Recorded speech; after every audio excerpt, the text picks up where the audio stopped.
احترام قابل صد احترام بزرگوں اور دوستوں، اس ہفتے میں اسلامی سال کا آخری مہینہ ماہ ذی الحجہ کا آغاز ہو جائے گا، اور ماہ ذی الحجہ کے وہ 10 دن جن کی قسم قرآن مجید میں کھائی گئی ہے، برکتوں والے، شانوں والے، عظمتوں والے عشرہ ذی الحج کا آغاز بھی اسی ہفتے میں ہو جائے گا۔ ماہ ذی الحجہ کی ایک خاص نسبت ہے اللہ رب العزت کے جلیل القدر پیغمبر حضرت سیدنا ابراہیم خلیل اللہ علیہ السلام کے ساتھ، کہ اس ماہ مقدس میں حضرت ابراہیم علیہ السلام نے اللہ تعالیٰ کے حکم پر اپنے بیٹے حضرت اسماعیل علیہ السلام کو قربان کرنے کے لیے بالکل تیاری کی، اور بالکل اس پر تیار نظر آئے کہ وہ اپنے بیٹے کو رب کے حکم پر اللہ کے حضور قربان کریں گے، اور پھر اس قربانی کے بدلے میں جنت سے تنبہ بھیجا گیا، لیکن اس یادگار کو قیامت تک برقرار رکھا گیا کہ جانور ذبح کر کے حضرت ابراہیم علیہ السلام کی اس یادگار کو اور اس یاد کو تازہ کیا جائے گا۔ اس قربانی کے مقاصد، فضائل، احکام اگلے جمعہ مبارک پر انشاءاللہ میں عرض کروں گا تفصیل کے ساتھ۔ آج ہم ذکر کریں گے حضرت ابراہیم خلیل اللہ علیہ السلام کا، ان کی سیرت کا، ان کے کردار کا، اور ان کی سیرت سے ہمارے لیے جو پیغام ہے اس کو سمجھنا ضروری ہے۔ حضرت ابراہیم علیہ السلام اللہ تعالیٰ کے وہ جلیل القدر پیغمبر ہے کہ قرآن مجید کی 25 سورتوں میں 69 مرتبہ ابراہیم علیہ السلام کا ذکر آتا ہے، اور قرآن مجید کی 14ویں سورت وہ پوری سورت ابراہیم علیہ السلام کے نام پر ہے، سورہ ابراہیم، جس میں حضرت ابراہیم علیہ السلام کی عظمت و فضائل کا ذکر ہے، آپ کے سیرت و کردار کا ذکر ہے۔ حضرت ابراہیم خلیل اللہ علیہ السلام، آقا کریم صلی اللہ علیہ وسلم اکثر حضرت ابراہیم علیہ السلام کا ذکر فرماتے تھے۔ جب نبی علیہ السلام نے حضرت ابراہیم علیہ السلام کے حوالے سے یہ فرمایا کہ میں نے ابراہیم علیہ السلام کو دیکھا ہے، تو صحابہ کرام کو تجسس ہوا کہ ابراہیم علیہ السلام کا حلیہ کیسا تھا، شکل کیسی تھی، شباہت کیسی تھی، کیونکہ خود نبی علیہ السلام ابراہیم علیہ السلام کی اولاد ہے۔ تو صحابہ کرام نے سوال کیا کہ یا رسول اللہ صلی اللہ علیہ وسلم، آپ نے ابراہیم علیہ السلام کو دیکھا ہے تو فرمائے کہ ابراہیم علیہ السلام کیسے ہیں؟ تو نبی علیہ السلام نے ارشاد فرمایا، اگر تم نے ابراہیم علیہ السلام کو دیکھنا ہو تو مجھ محمد کو دیکھو۔ ابراہیم علیہ السلام کا چہرہ، ان کا حلیہ، فرمایا کہ میں ان کی شبیہ ہوں، وہ میری شبیہ ہے، کیونکہ میں ان کی اولاد ہوں، وہ میرے جد امجد ہے۔ تو آقا کریم صلی اللہ علیہ وسلم حضرت ابراہیم علیہ السلام کا ذکر اکثر فرماتے تھے۔ حضرت ابراہیم علیہ السلام کو ابو الانبیاء، انبیاء کا باپ کہا جاتا ہے۔ اس کی وجہ کیا ہے کہ حضرت ابراہیم علیہ السلام کے بعد دنیا میں جتنے بھی نبی آئے ہیں وہ سارے ابراہیم علیہ السلام کی اولاد تھے۔ ابراہیم علیہ السلام کے 2 صاحبزادے حضرت اسماعیل علیہ السلام اور حضرت اسحاق علیہ السلام، بنی اسرائیل کے جو انبیاء ہیں ان کا سلسلہ حضرت اسحاق علیہ السلام سے آگے چلا، اور حضرت اسماعیل علیہ السلام سے آگے جو نبوت کا سلسلہ چلا، آقا کریم کی عظمت و شان دیکھیے کہ اسماعیل علیہ السلام کی اولاد میں ایک ہی نبی ہوا ہے جس کو آمنہ کا لال کہا جاتا ہے۔ آقا کریم صلی اللہ علیہ وسلم تک، حضرت ابراہیم علیہ السلام سے لے کر نبی علیہ السلام تک جتنے بھی نبی اور رسول تشریف لائے وہ سارے ابراہیم علیہ السلام کی اولاد تھے۔ اس وجہ سے آپ کو ابو الانبیاء، انبیاء کا باپ کہا جاتا ہے۔ اور پھر قرآن کہتا ہے کہ ملت ابراہیمی کی پیروی کرو، کیونکہ وہ دین حنیف تھا، ایسا دین جس میں شرک کا تصور نہیں تھا، جس میں شرک کا شائبہ نہیں تھا۔ یہی وجہ ہے کہ آج عیسائی بھی دعویٰ کرتے ہیں کہ ہم ملت ابراہیمی پر ہیں، آج کے یہودی بھی دعویٰ کرتے ہیں کہ ابراہیم علیہ السلام کا تعلق ہم سے ہے، لیکن قرآن کہتا ہے کہ ابراہیم علیہ السلام نہ یہودی تھے نہ عیسائی تھے، وہ پکے مسلمان تھے، اور دین حنیف وہ اسلام ہے۔ ملت ابراہیمی جس کی پیروی کا کہا گیا وہ اسلام ہے جس کے اندر شرک کا تصور نہیں ہے۔ حضرت ابراہیم علیہ السلام کا ایک لقب خلیل اللہ ہے، اور یہ لقب خود اللہ رب العزت نے حضرت ابراہیم علیہ السلام کو عطا فرمایا۔ خلیل اللہ کا مطلب کیا ہے؟ خلیل کہتے ہیں دوست کو، اب صدیق کا معنی بھی دوست ہے، رفیق کا معنی بھی دوست ہے، لیکن خلیل کس دوست کو کہا جاتا ہے؟ خلیل اس دوست کو کہتے ہیں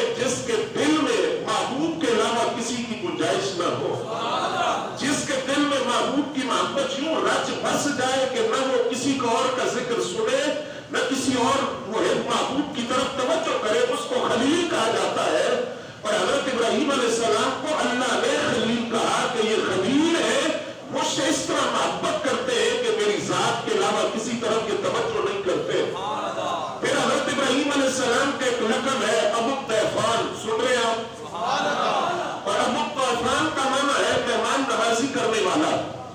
تمام انبیاء مہمان نواز تھے، لیکن حضرت ابراہیم علیہ السلام کی خاصیت ہے کہ جس نبی نے سب سے پہلے اہتمام کے ساتھ باقاعدہ دعوت کی صورت کے اندر مہمان نوازی کی ہے، وہ پہلے نبی حضرت ابراہیم خلیل اللہ علیہ السلام ہے. قرآن نے ان کی مہمان نوازی کا ذکر کیا. جس وقت 10 سے 12 فرشتے انسانی شکل کے اندر حضرت ابراہیم علیہ السلام کے پاس آئے، دو مقصد تھے. ایک تو قوم لوط پر عذاب کی خبر دینے کے لیے آئے، اور دوسرا حضرت ابراہیم علیہ السلام کو خوشخبری دینے کے لیے آئے کہ اللہ آپ کو بیٹا عطا فرمائے گا. تو حضرت ابراہیم علیہ السلام کے پاس جب وہ لباس بشریت میں آئے، حالانکہ فرشتوں کو کھانوں کی حاجت نہیں ہے، لیکن چونکہ وہ لباس بشریت میں تھے تو حضرت ابراہیم علیہ السلام ان کی دعوت کے لیے پورا بچڑا بھنا ہوا ان کے پاس لے آئے. یہ ایسی مہمان نوازی ہے جس کی تعریف قرآن نے کی. ابو الطیفان اور حضرت ابراہیم علیہ السلام کا طریقہ یہ تھا، جب تک دسترخوان پر کوئی مہمان موجود نہ ہوتا وہ کھانا نہیں کھاتے تھے. کئی میل دور جا کر مہمان تلاش کر کے لاتے، اس کو اپنے ساتھ دسترخوان پر بٹھاتے اور کھانا کھلاتے. سیرت ابراہیمی کا یہ درس پیغام ہے ہمارے لیے کہ آج ہمارے دل بھی سکڑ گئے، ہمارے دسترخوان بھی سکڑ گئے. آج ہمیں کسی سے دنیا داری کا مقصد ہو، ہم ہزاروں روپے کا کھانا اس کو کھلاتے ہیں. ہمارے دیہات سے کوئی آ جائے، ہمارے رشتہ داروں سے کوئی آ جائے تو ہم کہتے ہیں یہ کہاں ٹپک پڑا اس وقت. آقا کریم فرماتے جو مہمان ہوتا ہے جب وہ کسی کے گھر جاتا ہے تو اپنا رزق ساتھ لے کر جاتا ہے، اور جب وہ اپنے مہمان کے گھر سے نکلتا ہے تو اس کے گناہوں کو ساتھ لے کر جاتا ہے. نبی علیہ السلام نے فرمایا جب کوئی شخص کسی کے ہاں مہمان آیا، میزبان نے چہرے پر بال نہیں ڈالے، خوشی کے ساتھ اس کی دعوت کی، اس کو کھانا کھلایا اللہ کی رضا کے لیے، پھر اس کو رخصت کر دیا تو فرمایا 10 فرشتے رب ڈیوٹی لگاتا ہے، پورا سال تم نے اس کے گھر رہنا ہے، تسبیحات پڑھنی، اللہ کا ذکر کرنا ہے، اس کے لیے مغفرت کی دعائیں کرنی ہے.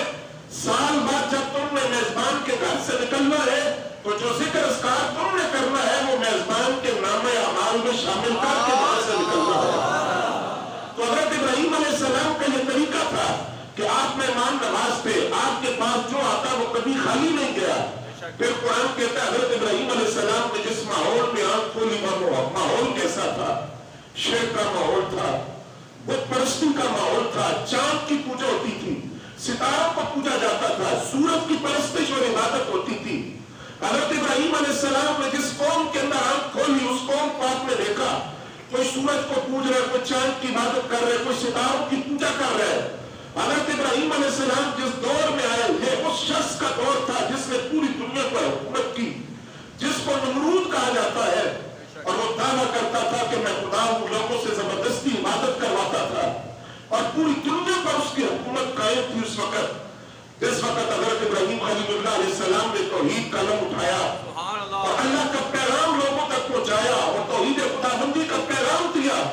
تو ایک وقت وہ آیا کہ جب بارش رک گئی، کاشانی ہو گئی، غلہ نہیں تھا، اناج نہیں تھا، جو غلہ اور اناج موجود تھا وہ نمرود نے اپنے قبضے میں لے لیا. اب جو غلہ لینے اس کے پاس جاتا تو پہلے اس سے کہتا مجھے سجدہ کرو، مجھے خدا کہو اور میری خدا ہونے کا اقرار کرو تو تمہیں غلہ اور اناج ملے گا. حضرت ابراہیم علیہ السلام نمرود کے دربار میں پہنچے، رب کی حکمت تھی، آپ نے غلہ مانگا. نمرود نے کہا تم کہو کہ میں خدا ہوں، فرمایا میرا خدا تو وہ ہے جو سورج نکالتا ہے، جس نے چاند کو پیدا کیا، جس نے ستاروں کو پیدا کیا. میرا خدا تو وہ ہے اور میں اس کو اپنا خدا مانتا ہوں، وہ میرا خدا ہے. تو حضرت ابراہیم علیہ السلام کا نمرود سے مناظرہ ہوا. اس مناظرے کا ذکر سورہ بقرہ میں موجود ہے. تو نمرود نے حضرت ابراہیم علیہ السلام سے کہا اپنے خدا کا تعارف کرواؤ. سنیں گے آپ؟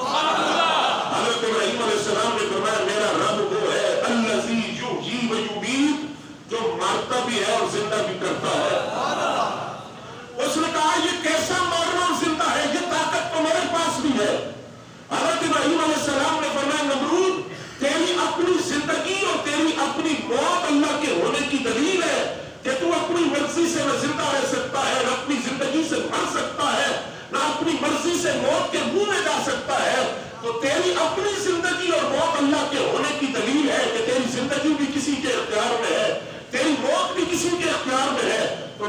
رب وہ ہے جو مارتا ہے اور زندہ کرتا ہے، اور زندہ کرنے سے مراد یہ تھا کہ وہ روح ڈالتا ہے، وہ وجود بناتا ہے، وہ سانس دیتا ہے، وہ زندگی دیتا ہے۔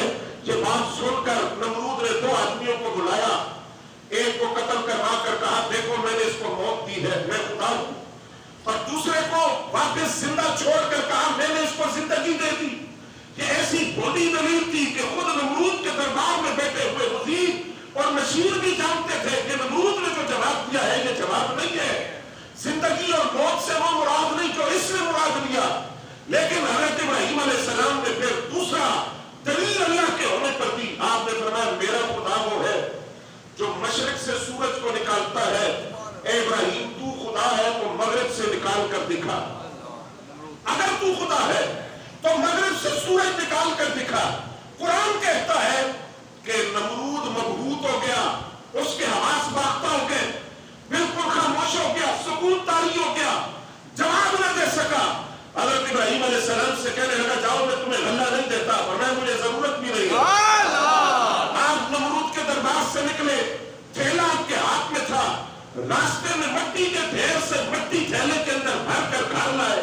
حضرت سارہ جو آپ کی بیوی تھی ان کو دے کر خود آرام فرما ہو گئے، بیدار ہوئے تو حضرت سارہ نے کھانا سامنے رکھا، پوچھا کھانا کہاں سے آیا؟ فرمایا جو آپ تھیلا لائے تھے اس میں غلہ بھی تھا، اناج بھی تھا۔ فرمایا میں جس کی توحید کا پرچار کرتا ہوں یا اس کی قدرت کا شاہکار ہوں۔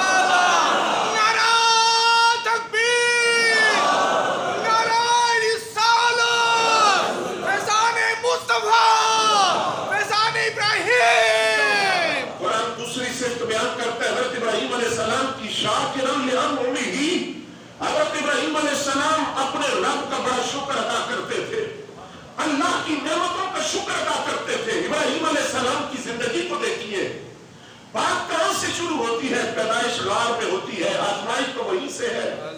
ماں آزادی کے ساتھ آپ کو خوراک نہیں دے سکتی، نمرود کا حکم ہے جو بچہ پیدا ہو اس کو قتل کر دیا جائے، اس ماحول میں آپ دنیا میں آئے۔ پھر حضرت ابراہیم علیہ السلام کو آگ کے اندر ڈالا گیا، یہ آزمائش۔ حضرت ابراہیم علیہ السلام کو اپنا وطن چھوڑنا پڑا، اور ایک مرتبہ نہیں کئی مرتبہ اپنا وطن چھوڑنا پڑا۔ حضرت ابراہیم علیہ السلام کے اپنے گھر کے اندر ان کا چچا جس کا نام آزر تھا وہ بت پرست تھا، بت بناتا تھا، بت بیچتا تھا۔ حضرت ابراہیم علیہ السلام کو قید میں ڈالا گیا، کتنی آزمائشیں تھی۔ پھر بیٹے کو ذبح کرنے کا کہا گیا، بے آب و گیا وادی کے اندر جانے کا حکم دیا گیا، لیکن حضرت ابراہیم علیہ السلام کی پوری سیرت کو پڑھیے، کوئی ایک شکوہ بھی زبان ابراہیم سے نہیں دیکھا۔ حضرت ابراہیم علیہ السلام کی زبان مسلسل اپنے رب کی شکر گزاری میں مصروف رہی۔ ابراہیم علیہ السلام اپنے خدا کا شکر ادا کرتے رہے۔ رب نے فرمایا شاکرا لانعمہ، وہ اللہ کی نعمتوں کا شکر کرنے والے تھے، خود صرف شکر گزار نہیں تھے، اپنی اولاد کو بھی ترغیب دی کہ اللہ کا شکر ادا کرتے رہے۔ آپ جانتے ہو بے آب و گیا وادی، آج اس کو کیا کہتے ہیں وادی کو؟ بولے نا یار، صفا مروہ مکہ معظمہ معظمہ، جہاں کائنات کا کون سا پھل ہے جو وہاں سے نہیں ملتا؟ جتنی روشنیاں ہیں لگتا ہے کائنات کی ساری روشنی مکہ میں سمٹ گئی ہے، کائنات کی ہر نعمت وہاں سے ملتی ہے۔ یہ بے آب و گیا وادی تھی، چکیل میدان تھا، دور قبیلہ جرہم کے کچھ لوگ آباد تھے، جہاں کچھ بھی نہیں تھا، نہ پانی، نہ کھانا، نہ غلہ، نہ اناج، نہ فصلیں، کچھ بھی نہیں۔ ابراہیم علیہ السلام اپنے بیٹے اسماعیل علیہ السلام کو اس بے آب و گیا وادی کے اندر رب کے حکم پر چھوڑ کر گئے، اور پھر اسماعیل علیہ السلام سے مل کر بیت اللہ کو تعمیر کیا۔ اسی بے آب و گیا وادی کے اندر حضرت اسماعیل علیہ السلام کی شادی بھی ہوئی۔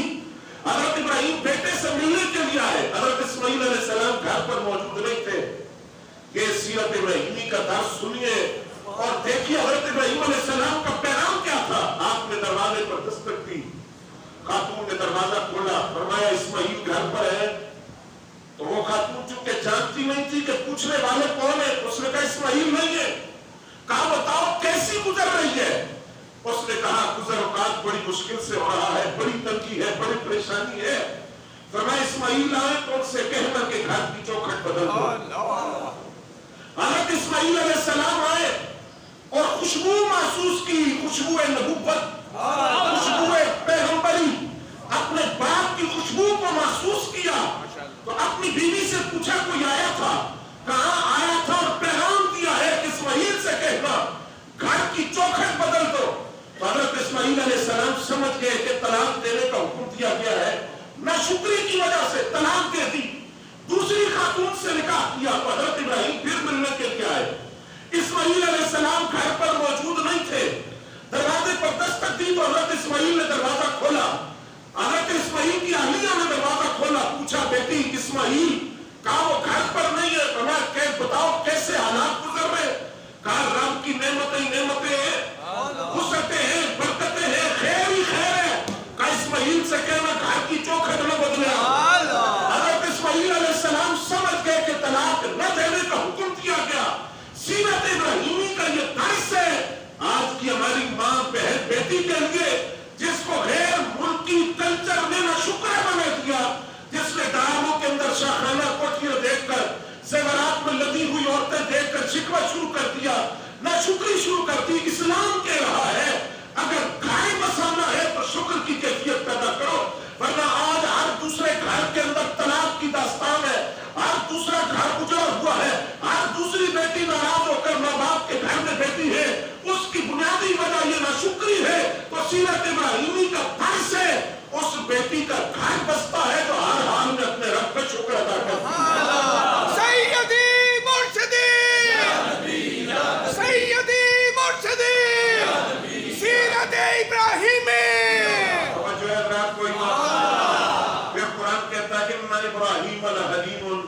ابراہیم علیہ السلام بڑے حلم والے تھے, بڑے بردبار تھے, بڑی برداشت کی قوت ضبط تھا ان کی ذات کے اندر. اللہ المنیب, حضرت ابراہیم علیہ السلام گری و زاری بھی کرتے تھے, اللہ کی طرف رجوع کرنے والے تھے. حضرت ابراہیم علیہ السلام کے حلم کی کیفیت, حلم کس کو کہتے ہیں کہ انسان کے پاس بدلہ لینے کی قوت ہو لیکن وہ پھر بھی بدلہ نہ لے, انسان کے پاس انتقام لینے کی قوت ہو لیکن وہ پھر بھی انتقام نہ لے, انسان کے پاس دوسرے کو نشان عبرت بنانے کی قوت ہو لیکن وہ پھر بھی کسی کو نشان عبرت نہ بنائے. آج ہمارے سیاستدانوں سے لے کر نیچے ہمارے گھر تک ایک دوسرے کے گریبان پکڑے ہوئے سارے, بھائی بھائی کا گریبان پکڑے ہوئے, رشتہ دار کا گریبان پکڑا ہوا ہے, بہن بھائی جائیداد کے جھگڑوں پر لڑ رہے ہیں, بات عدالتوں میں پہنچ کے یہ گھر سے نکل کر ضبط نہیں ہے, علم نہیں ہے, بردباری نہیں ہے. اور یہی حال اوپر ایوان کے اندر ہے, سیاستدانوں کے ایک دوسرے سے دست و گریبان ہے, ادارے ایک دوسرے کا گریبان پکڑے ہوئے ہیں. حضرت ابراہیم علیہ السلام کی سیرت کے اندر کیسا حلم تھا جس کی تعریف قرآن کی, قرآن کہتا ہے ابراہیم حلیم, ابراہیم علیہ السلام بڑے حلم والے تھے. کتنے حلم والے کہ حضرت ابراہیم علیہ السلام اپنے گھر میں موجود ہیں. وہ فرشتے جن کا شروع میں نے ذکر کیا وہ مہمان بن کر آئے اور ان کی آمد کے دو مقصد تھے, ایک لوط علیہ السلام کی قوم پر جو عذاب آ رہا تھا اس کی خبر دینی تھی, دوسرا ابراہیم علیہ السلام کو بیٹے کی ولادت کی خوشخبری دینی تھی. اب وہ کون سی قوم تھی جس پر عذاب آ رہا تھا, اس کو قوم لوط کہا جاتا ہے. لوط علیہ السلام حضرت ابراہیم علیہ السلام کے بھتیجے تھے اور ایک ہی وقت کے اندر یہ دو نبی زمین پر موجود تھے, ابراہیم علیہ السلام اور لوط علیہ السلام جو چچا بھتیجا تھے. لوط علیہ السلام بھتیجے تھے ابراہیم علیہ السلام کے, اور قوم لوط جس زمین پر آباد تھی اس زمین کا حال یہ تھا, ہریالی ہریالی, بولو نا یار, سبزہ ہی سبزہ, سرسبز و شاداب زمین تھی, اس میں نہریں بھی تھی, اللہ نے طرح طرح کی نعمتیں ان کو دی. لیکن جب لوگ دیکھنے کے لیے آتے, مہمان بن کر آتے اس سرزمین کو, تو یہ قوم لوط تنگی محسوس کرتی, چہرے پر بال ڈالتے. ابلیس نے کہا اگر یہ مہمانوں کی آمد و رفت کا سلسلہ روکنا ہے تو اس طرح کرو, یہ جو مہمان آتے ان میں مردوں یا عورتوں سے بدکاری کیا کرو, ان کے ساتھ زنا کرو. ابلیس مشورہ دے کر چلا گیا. قوم لوط کو عادت پڑ گئی, ہم جس پرستی کی مرد مرد کے ساتھ بدکاری کرتے تھے, مرد مرد کے ساتھ گناہ کرتے تھے, بازاروں میں بیٹھتے تو بے حیائی کی باتیں کرتے, بازاروں میں بیٹھ کر تو عاشقی کی باتیں کرتے. حضرت لوط علیہ السلام نے بڑا سمجھایا, باہر نہ آئے. فرشتے لباس بشریت میں آئے مہمان بن کر لوط علیہ السلام کے, ان فرشتوں کی طرف بھی بدکاری کی نیت سے بڑے. تو لوط علیہ السلام نے کہا یہ میرے مہمان ہیں. فرشتوں نے کہا چھوڑ دیں, ہم ان کو سبق سکھانے آئے ہیں, یہ ہمارا کچھ نہیں بگاڑ سکتے. جب بدکاری سے باز نہ آئے تو فرشتے اللہ کا عذاب لے کر آئے. اور حضرت ابراہیم علیہ السلام کو جب خبر دی تو قرآن کہتا ہے ابراہیم علیہ السلام اتنے علم والے تھے فرشتوں سے کہا میری درخواست ہے کہ عذاب کو ٹال دو، ان کو عذاب نہ دو، ان کو مہلت دو شاید کہ توبہ کر لے۔ تو قرآن نے تعریف کی، اتنا علم تھا ابراہیم علیہ السلام کی ذات کے اندر، لیکن فرشتوں نے کہا رب کا فیصلہ ہے، تقدیر میں فیصلہ ہو چکا، عذاب پہنچنا ہے۔ اب سنیے، آج وہی عادتیں ہمارے معاشرے میں ہیں یا نہیں؟ بولنے نہیں آ رہا، ہمارے معاشرے میں یہ عادتیں ہیں یا نہیں؟ ابھی ہماری قومی اسمبلی نے ہم جس پرستی کا قانون پاس کیا تھا، بھلا ہو وفاقی شرعی عدالت کا جس نے معطل کر دیا، پھر بھی کئی سیاستدانوں نے کہا ہم چیلنج کریں گے، ڈوب کے مر جاؤ۔ یہ ہم جس پرستی تھی جس نے قوم لوط کو تباہ و برباد کیا تھا، عذاب کیسا آیا؟ ابراہیم علیہ السلام نے فرشتوں سے کہا کہ ان کو مہلت دے دو، ٹال دو، توبہ کر لیں گے۔ فرمایا نہیں، رب کا حکم ہو چکا۔ کیسا عذاب آیا؟ جمعے کا دن تھا، لوط علیہ السلام نے قوم سے کہا ہفتے کے دن تم پر عذاب آئے گا۔ اتنی ڈھیٹ قوم تھی، ہفتے کا دن صبح ہوا تو خود جا کر کھلے میدان میں ادھر منہ لیٹ کے آسمان کی طرف دیکھتے تھے، رب کے نبی کا مذاق اڑاتے تھے کہ تم تو کہتے تھے عذاب آئے گا، کدھر ہے عذاب؟ وہ عذاب آیا کیوں نہیں؟ وہ عذاب کیسے آیا؟ پوری قوم لوط کی بستی کو اٹھا کر پلٹ کر زمین پر مارا گیا، وہ ساری بستی صفحہ ہستی سے مٹ گئی۔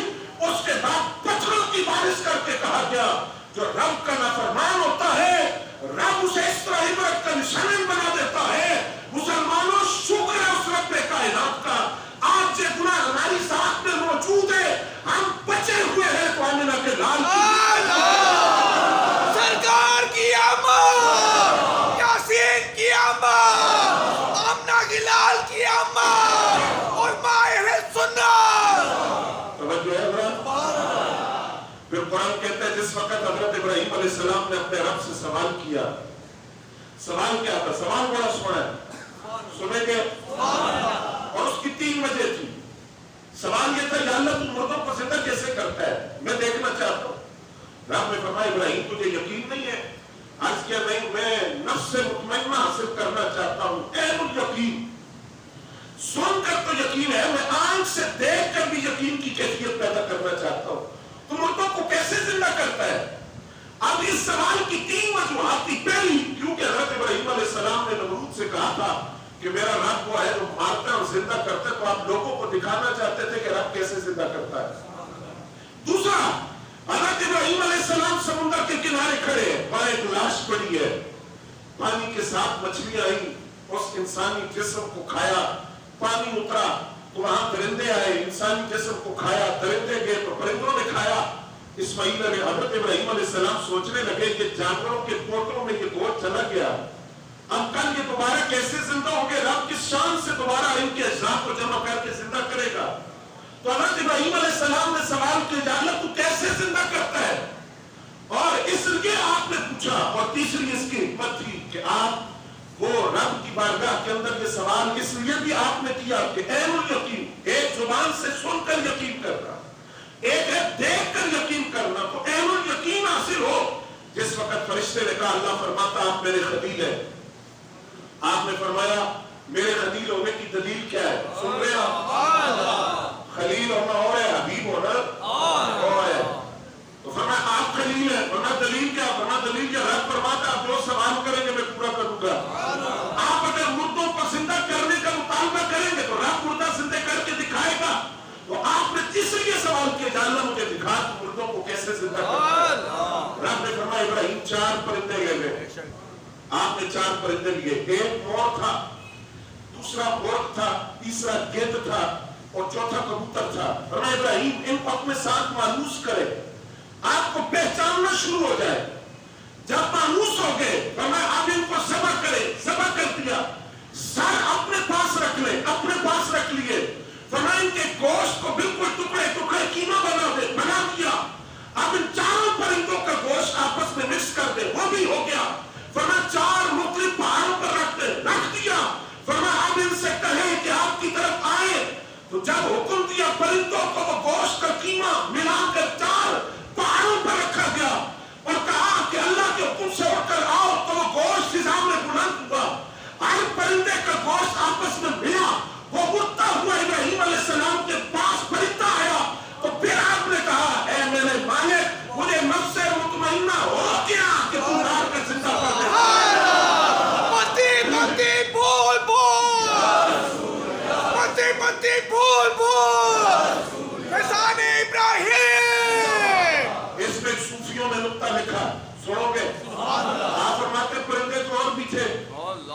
کہ رب نے 4 پرندوں کا ہی کیوں کہا؟ اور بھی تو تھے نا، کبوتر کے علاوہ اور پرندے بھی ہیں، چڑیا بھی ہے، اور بھی ہے، یہی 4 پرندے منتخب کیوں کیے گئے؟ فرمایا اس لیے لِيَطْمَئِنَّ قَلْبِي کے لفظ ہے، ابراہیم علیہ السلام نے کہا میں دل کو مطمئن کرنا چاہتا ہوں، نفس مطمئنہ چاہتا ہوں، دل کو زندہ کرنا چاہتا ہوں۔ صوفیاء کہتے ہیں اگر آج کسی نے نفس مطمئن کرنا ہو، اپنے دل کو اپنی آنکھوں کے سامنے زندہ ہوتے دیکھنا ہے تو وہ ایک کام کرے، کیا کہتے ہیں؟ یہ جو مور ہے نا، اس کی بری خصلت ہے کہ اس میں تکبر ہوتا ہے، اس کو اپنے حسن پہ بڑا ناز ہے، اپنے جمال پہ بڑا گھمنڈ ہے۔ مور کے اندر شہوت کی کثرت ہوتی ہے، کبوتر کے اندر اونچا اڑنے کا گھمنڈ ہے کہ میں بہت اونچا اڑتا ہوں، اور جو گرتے ہیں اس میں لالچ پائی جاتی ہے۔ اگر نفس کو مطمئن کرنا چاہتے ہو، مور کو ذبح کرو، اپنے تکبر کے گلے پر چھری چلاؤ، مور کو ذبح کرو، شہوت کے گلے پر چھری چلاؤ، تم گرد کو ذبح کرو، لالچ کے گلے پر چھری چلاؤ، اور تم کبوتر کو ذبح کرو، اونچی اڑان کا تکبر، عروج کا تکبر، اس کے گلے پر چھری چلاؤ، تمہیں نفس مطمئنہ بھی حاصل ہوگا اور تم اپنا دل زندہ ہوتے ہوئے اپنی آنکھوں کے سامنے نعرہ تکبیر، نعرہ رسالت، نعرہ تحقیق، نعرہ حیدری۔ آقا کریم فرماتے حضرت ابراہیم علیہ السلام کو اس امت سے بڑی محبت تھی۔ حضور فرماتے ہیں معراج کی رات جب میں نے ابراہیم علیہ السلام کو دیکھا، 7ویں آسمان پر بیت المعمور، ابھی گزشتہ جمعہ میں نے ذکر کیا تھا بیت المعمور، کیا ہے بیت المعمور؟ جس کا فرشتے طواف کرتے ہیں، بالکل خانہ کعبہ کے اوپر، بیت المعمور کے ساتھ تیغ لگا کر بیٹھے ہوئے تھے حضرت ابراہیم علیہ السلام۔ حضور فرماتے ہیں میں ایک ملاقات بھی پڑھا تو ابراہیم علیہ السلام نے مجھ سے کہا، اے اللہ کے محبوب اپنی امت کو سلام دیجئے گا۔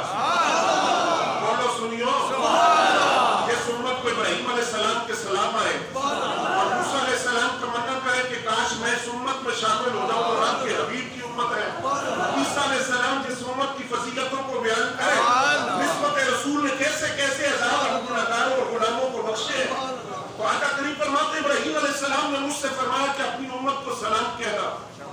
آقا کریم فرماتے ساتھ ابراہیم علیہ السلام نے میری امت کو ایک پیغام دیا، فرمایا اپنے غلاموں اور اپنی امت کو پیغام دینا ہے کہ یہ جو جنت ہے اس کی زمین بڑی زرخیز ہے اور اس کا پانی بڑا میٹھا ہے، اور جنت اس وقت چکر میدان ہے اور اس پر شجرکاری کی ضرورت ہے، درخت لگانے کی ضرورت ہے، پودے لگانے کی ضرورت ہے۔ اور اے حبیب اللہ اپنی امت کو پیغام دیجئے گا اگر جنت کی زمین پر اپنے نام کے درخت لگانا چاہتے ہو، سبحان اللہ، الحمدللہ، اللہ اکبر کی کثرت کیا کرو، جنت میں خدا تمہارے نام کے درخت لگاتے ہیں۔ ہم اپنے نبی کے، ہم سونے نبی کے، ہم اپنے ابراہیم کے۔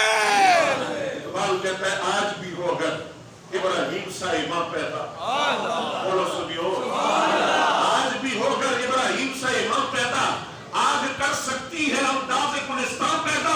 آج بھی بندہ ابراہیم علیہ السلام جیسا ایمان بنا لے تو رب اس کے لیے آگ کو باغ بنا سکتا ہے جو کئی فٹ چھوڑے بلند ہوئے۔ نمرود میں آگ پہ ڈالا تھا، اس کا زوم باطل تھا کہ حضرت ابراہیم علیہ السلام آگ میں جل جائیں گے۔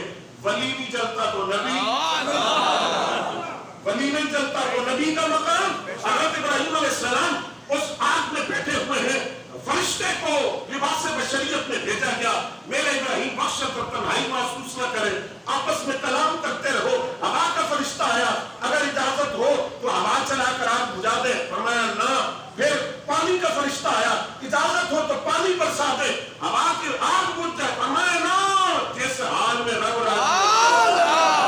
میں وہ رب کے ساتھ میرا معاملہ ہے، جبریل امین آئے، آپ اجازت دے تو رب کی بارگاہ میں عرض کروں، آگ کو بجھا دے۔ فرمایا جبریل مجھے تیری حاجت نہیں۔ بعض لوگوں کو پیٹ میں مروڑ اٹھے، انہوں نے کہا وسیلہ جائز، توسل جائز نہیں ہے، ہوتا تو ابراہیم علیہ السلام جبریل سے کیوں نہ کہتے کہ رب سے جا کر کے۔ ابراہیم علیہ السلام نے جبریل سے کہا میں ڈائریکٹ خدا سے کہوں گا، اس کا مطلب ہے وسیلہ جائز نہیں۔ عقل کے اندر کون سے مرغی کے دربوں میں بیٹھ کے کتابیں پڑھی ہے؟ وسیلے کے قصور ہے، ہمیشہ چھوٹا بڑے کو وسیلہ بناتا ہے، بڑا